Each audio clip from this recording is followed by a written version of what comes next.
KTM బైక్లకు ఎలాంటి craze ఉంటుందో వేరే చెప్పనక్కర్లేదు. కుర్రాళ్ళు కేటీఎం బైకులు కొనేందుకు తెగ ఇంట్రెస్ట్ చూపిస్తూ ఉంటారు.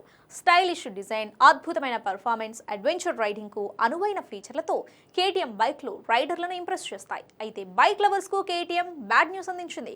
ఇకపై ఆ రెండు బైకులు కనిపించవని తెలిపింది. కేటీఎం భారత్ లో తన రెండు బైకులను నిలిపివేసింది. కంపెనీ ఈ రెండు మోటార్ సైకిళ్లను తన ఇండియా వెబ్సైట్ నుంచి తొలగించింది. కంపెనీ ఇప్పుడు కేటీఎం డ్యూక్ 125, కేటీఎం ఆర్సీ 125 లను నిలిపివేసింది.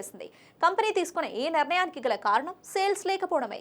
కేటీఎం డ్యూక్ 125, ఆర్సీ 125 లను రైడర్లకు బెస్ట్ ఆప్షన్స్ గా మారాయి. కానీ వాటి అత్యధిక ధర కారణంగా అవి గట్టి పోటీని ఎదుర్కొన్నాయి. కేటీఎం డ్యూక్ 125 ధర ₹1,81,030. ఇది యమహా MT-15 కంటే దాదాపు 12,000 ఎక్కువ. ఇక కేటీఎం ఆర్సీ 125 ధర ₹1,91,795.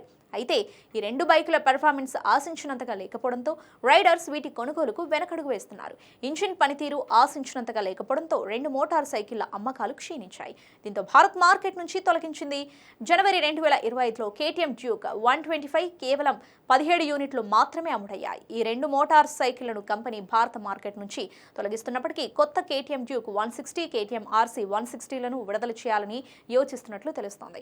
ఈ రెండు ఇటీవల భారత్ రోడ్లపై టెస్ట్ చేస్తున్నప్పుడు కనిపించాయి. కొత్త కేటీఎం డ్యూక్ 160, ఆర్సీ 160లను 2025 మధ్య నాటికి భారత మార్కెట్లో విడుదల చేయొచ్చు. దీని ఎక్స్ షోరూమ్ ధర 1.80 లక్షల నుంచి 1.90 లక్షల మధ్య ఉండవచ్చని అంచనా వేస్తున్నారు.